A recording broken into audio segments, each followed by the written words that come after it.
एक समय की बात है, भगवान गौतम बुद्ध एक गांव में धर्म सभा को संबोधित कर रहे थे। लोग अपनी विभिन्न समस्याओं को लेकर उनके पास जाते और उनका हल लेकर खुशी खुशी वहां से लौटते।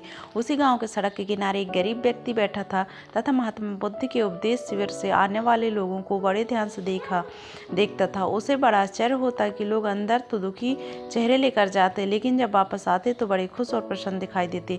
जब गरीब को लगा कि क्यों ना वो भी अपनी समस्या को भगवान बुद्ध के समक्ष रखे, मन में यह विचार लिए वह भी भगवान बुद्ध के पास पहुंचा। लोग पंक्तिबद्ध खड़े होकर अपनी समस्याओं को बता रहे थे।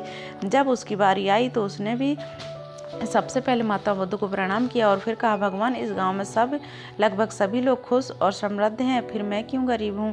इस पर उन्होंने मुस्कुराते हुए कहा, तुम गरीब और निर्धन इसलिए हो क्योंकि तुमने आज तक किसी को कुछ नहीं दिया। इस पर वह व्यक्ति बड़ा आश्चर्यचकित हुआ और बोला, भगवान, मेरे पास भला दूसरों को देने के लिए क्या है। मेरा तो स्वयं का गुजारा बहुत मुश्किल से हो पाता है। लोगों से भीख मांगकर अपना पेट भरता हूँ। भगवान बुद्ध कुछ देर शांत रहे और फिर बोले, तुम बड़े अज्ञानी हो।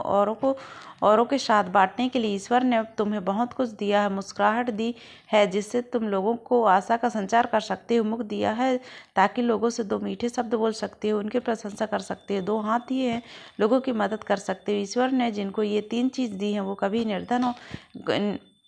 निर्धन हो ही नहीं सकता। निर्धनता का विचार आदमी के मन में होता है, यह तो एक भ्रम है, इसे निकाल दो। कभी भी मन में निर्धनता का भाव उत्पन्न ना होने दो, गरीबी अपने आप दूर हो जाएगी। भगवान बुद्ध का संदेश सुनकर उस व्यक्ति का चेहरा चमक उठा।